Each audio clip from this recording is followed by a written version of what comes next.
Hey, I'm WB4L, and y'all let's go. What's good, YouTube? We back with another one. We back with another banger. And today we're gonna be reacting to Keke, Death of Soulja Slim, and Magnolia Shorty. Warning Shorty about her boyfriend and surviving 6 shots. Hey man, it's about to get crazy, man. It's about to get crazy, bro. I ain't gonna lie. If you know, you know. Rest in peace, Magnolia Shorty. Rest in peace, Soulja Slim, man. It's crazy how they both got done, you know. Especially Magnolia Shorty. We seen like the DBs end up kind of like running under Soulja Slim. Yeah, they been under Soulja Slim. Okay.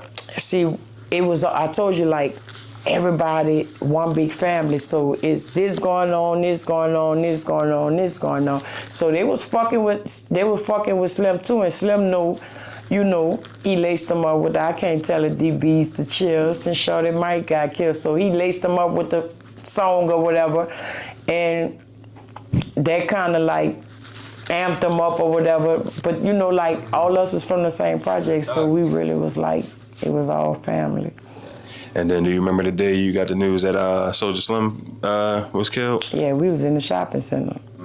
We was in the mall.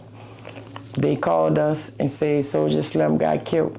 We actually left the mall and went to the scene where he was killed at, but we couldn't get there because they had the streets blocked off. He was killed at his house, I think. Mom house. At his mama house. We all got there. We couldn't get to the scene because... That's a back door, though, bro. You can't tell me nobody ain't set up Soulja Slim, bro. Or somebody close to him. How nigga know where your mama's there? You know what I mean? It's obviously a back door. You know, it's clear as day it was a back door. But, you know, it's always some weird stuff going on with everybody death. Just because you get killed, yeah, nigga could catch you lacking, but most of the times, boy, be the closest one to you that back door you. Some of the times half of the time you don't find out. Some of the time you find out. You know what I mean? It could be a nigga that get you back door and he still go to your funeral. God forbid. I'm just saying that's how it happens. So that back door is real, bro. It's real because you never know who gave up your load. You know, the yellow tape was out there, but we went out there, hung out there till everything, you know, the police left and everything. And how would you describe like how the Magnolia was after, cause he was pretty much on his way. Oh, Slim funeral was like a motherfucking, if you saw the videos, yeah, we rolled for Slim. We rolled for Slim. Going back to Magnolia Shorty, great out there, huh? Is there any other artists since her that reminds you of her? Fuck no. Nah. Fuck no. Shorty was one of a kind. Shorty will sit on the side of you and just to say something like Jingle Bell, Jingle Bell. Get in the club, she done made a whole rap out that shit. She just was one of a kind, and she had a spark to it, and she just like, she was one that could rock that fucking crowd. She had her own style. She never copied nobody else's style, and it just was something about her. For sure. So I always, you know, you're the first woman I believe I sat down with. Yeah. So and I always ask the guys, you know, who had the best girls? What project had the best girls? What project did y'all used to like date a lot of the guys y'all thought had like the good looking men? Like when we were coming up, I told you we was wild. So we dated guys from the Cali, we dated guys from the St. Thomas, we dated guys from the Melfamine, and how we would do it, a group of friends, all of us would be dealing with one of them like that. Like, you know, we would all go walk to wherever they at, meet up with them, chill, you know, in their hood for a few hours, you know, a few minutes, however long, walk back. But whatever group of guys we dated, all of us was messing with one of them. So who would you say was the best project for y'all? The best project? Now back then, I'm gonna be honest, like, Fuck up to her. we dated it, but that St. Thomas, that Thomas, that's where that bread was at. Oh yeah. What? That's where that money was at in that Thomas. We was young, getting popped off, so you know that was big shit to us. Sure. So the Thomas had that money. Yeah, that's. I ain't about to disrespect her, bro. It's New Orleans too close from home. I ain't about to say nothing. No bullshit. Nothing to be this or nothing, nigga. I'm just reacting to an interview. Don't ask me to lay no information or nothing. I'm close to home with this. You know what I mean? I know. You know what I'm saying? Like, Nigga, this is New Orleans. I ain't saying nothing. Almost had that braid. Okay. I'm only gonna speak highly of So, shit. You know? I ain't trying to Magnolia say Shorty. nothing. So she wasn't with I ain't Cash saying Money when nothing, they nigga. kind of like I ain't got the stupid. big deal. Oh, yeah, I ain't stupid. Imagine being able to build I an ain't app with saying your nothing. name on it. I ain't dumb. Thinking about it. Meet Base 4. Well, I would say like officially signed, I guess. Was there like, do you know something that happened for her? The thing is, we never had like input on, like, you know, like for this the business side of that. We just know, you know, like Birdman included her in a lot of things that he did. Like if he went on tour, he would call in, let her know, you know, she come, you know. We never saw like no bad blood or anything with them. I think she just growed up and kind of like growed out of it, but she still, to the day she died, she called Birdman daddy. She had connections, you know, like with him. She was always able to call him. He answered the phone, "What's up, daughter?" That's why Gangsta felt played about that. I was watching a Vlad TV interview on my phone, and somebody like sent Vlad TV questions. They asked like Gangsta, do he forgive Gangsta for killing? Do he forgive Gangsta? Do Gangsta forgive Rabbit for killing? You know, Magnolia Shorty. He was like, yeah, he forgive her. So Talk to him, whatever she need, he would give it you to know, Gangsta Birdman brother. So they obviously had a relationship. Birdman Gangsta with Magnolia Shorty had a her. relationship. So I don't think she. We never kind of got the business side of, you know, what happened with them with that. We just know they always was connected. And being someone who was close to Magnolia Shorty, do you remember the day you got the news that she passed? Yeah. Take me to that day. Once again, we was in the shopping center. I was with my partner Pop and Biggie. We was in the mall. You know, that was our money maker. Somebody called and say Magnolia Shorty and my man just got killed. She was in the shopping center twice. We ran out the mall, got the location where they was. We went to the apartment. When we got there, the car still was there, but I think they had done took our body already. We out there, we all hollering, crying, and everybody like, man, what the fuck? But when we got the news that she was dating this guy, we already was like, trying to like tell her like, you know, like don't date him because, you know, he was a high item. You know, like we knew the street side of it. She knew the street side of it, but in my heart, I believe she thought she could save him. That, you know, like if somebody was to ever try to get him and they see her, they wasn't gonna react. And so That's the worst thing to think too. And my thing is, how do motherfuckers be getting a load to kill people? You know, they got the low at the apartment. I think it was like a gate, right? You know how you coming out the gate? I'm not sure, but I think you coming out the gate. You know how the gate open in the apartments in New Orleans? And I guess they had a car that trapped it. You know what I'm saying? And a car trapped it, and he got the shooting, and he stood on top of the car, stood on top of the sunroof and everything. I heard, but it's like I don't even know how the nigga got the location too. It's like you can't like I ain't gonna lie. That's like ain't the way to think for real, you know? Because I ain't gonna lie, nigga want a nigga, man. I ain't gonna bap. They gonna get him, and they don't care who with him now. I don't know if it was like that back in the day, but it's definitely like that now. Nigga, kids could be next to him. Nigga gonna hit him. And the kids. I'm not saying it like that, God forbid. I pray that would happen, but it happens, bro. Niggas don't care. Niggas will bounce out with their kid right there.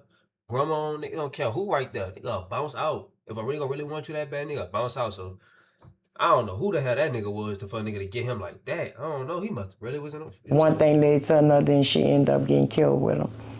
Yeah, and did he used to hang in the Magnolia too? No, he never hung in the Magnolia. He was from the Calio. Okay. And that I know He that was incarcerated some kind of way. Somebody hooked up with him through phone thing. We been on him since church. We growed up, you know, around him. You know, somebody supposedly gave her the phone and she talked to him and they made arrangements because he knew he was getting out or whatever. So when he got out, I guess he ain't had nobody to be with because most people were scared to be around him. So he got up under her. He went home 2 weeks, him and her got killed. and y'all was trying to warn her because Yeah, we was trying to, a few of my friends tried to warn her. Because he was like a hot name in the Yeah, city. like we knew the street side of the shit. And when somebody try to warn you, bro, you have to listen, bro. Like, you have to. Because God gonna give you signs, and he gonna, like, place people in your life to give you warnings, too. Notice how, like before somebody get killed, somebody always saying, like, I try to warn them, I try to tell them, like, there's signs before, like, death. I feel like somebody gonna try to warn you. God gonna place somebody in your life to warn you, to switch up how you move, and to stop hanging around this era, this crowd of people. God gonna give you signs. He gonna definitely, you know what I'm saying, bring people in your life to tell you too. But some people just don't listen. And I'm not saying Magnolia Shorty ain't I mean, she ain't listen, but she just felt like she loved him, bro. She loved that man, and she wanted to save him. But when you do so much dirt in the streets, ain't no saving. Like, you do so much stuff, bro. When you spill blood in the streets, ain't no coming back from no spilling blood, bro. I ain't gonna lie. It's only a few niggas who come back from that, bro. A lot of niggas, some niggas get, blessed, but only a few niggas come back from spilling blood. I'm talking about, like, could live their life till they old, and you might be like, oh, it's like a lot of gangsters out there. Yeah, you think that, nigga, but they ain't really no real gangsters like that. Bro. A lot of gangsters get killed or they go to jail, bro. Some do come out blessed though. Don't get me wrong, but that's rare, bro. That's rare. And You can unfortunately, say they got 30. That you can say 30. Shit, they got 1,000,000 gangsters. 30 to 1,000,000 ain't a lot. You know what I mean? They got a gangster in every state, so that don't mean nothing, bro. Every gangster ain't gonna survive. And niggas going to jail, they dying. Some niggas get blessed, like I said, but that's it. she passed. Yeah. All right, I'll be right back, y'all. Back out, back boys. But at the same time, you had an incident yourself. Yes. Where you were shot 6 times. Yes, I was shot 6 times. Damn. I came out of my house when I was living in the new Magnolia, Harmony Oaks. I walked from my house. I walked to Washington Avenue where a few of my partners were sitting. I sat down. We chopped it up for a few minutes. I wasn't out there 20 minutes, and gunfire rang from the right side. I was the closest person to the right side. We was all sitting on the wall going down this way. So when we heard the shots, everybody jumped up to run, because the way you could run, you was able to run through the open lot and get away from, the person shooting. But I was the last person, so I caught 6 of the bullets. So what happened? Nigga, that's the way she got shot at, nigga. Like after the shots and everything. After the shots, I realized I was shot when I jumped up, and I felt the bullet hit me in my back. So when I got on the ground, I said, I'm gonna just play dead. I'm still, responsive and responding, but I'm like, I'm gonna play dead. And, I didn't hear no more of the shots once I got on the ground. So as I'm laying on the ground, this guy named Dejon, he out Josephine, he on his dirt bike. I seen him when I was walking from my house. He just riding, through the project on his dirt bike. He pulled all the way up on the sidewalk on me. I'm like, Dejon, put me on the bike and bring me to the hospital. He like, Key, if I bring you to the hospital, they're gonna try to question me. But as he's doing that, he's screaming like somebody coming. I could hear like the crowd coming, people, that's Keke, that's Keke. So this guy who I call Uncle Anthony, he pulled up in the truck. So him and Dejon picked me up, but they was nervous. They see all this blood coming from me. As they picking me up, they dropped me. So when they dropped me, one of the bullets traveled, but they picked me up again and threw me on the back of the truck. And That's why you don't do that, bro. You don't. When somebody gets shot, bro, this don't touch them. Do not touch them, bro. I don't care how bad. You can't touch them, bro, because bullets travel. I'm telling you, bullets travel. Like, you know about them. Like, for example, like, these bullets can't kill you, but they gonna travel. Like 22 bullets.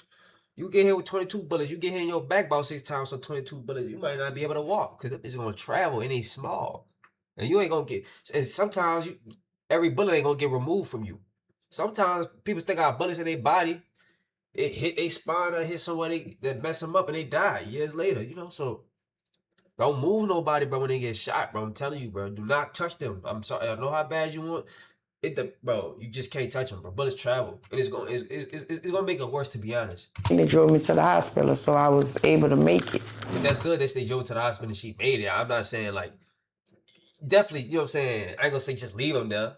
Yeah, but it's like, it's kind of hard because you don't want the bullets to travel, you don't want them to die, you know? So it's kind of a tough, sticky situation you be in. But, I mean, you just do what's best that come to your mind. Like, whatever come to your mind you want to do it. Because that's, hey, go with your intuition, go with your gut telling you. And Sure. when you were before you were taken to the hospital, like how did you feel with like being shot? Did you feel like your breath was slowing down? Yes. I was scared, but I know I'm a strong person. I started praying. I'm praying in my mind. I'm like, Lord, please, you know my kids need me.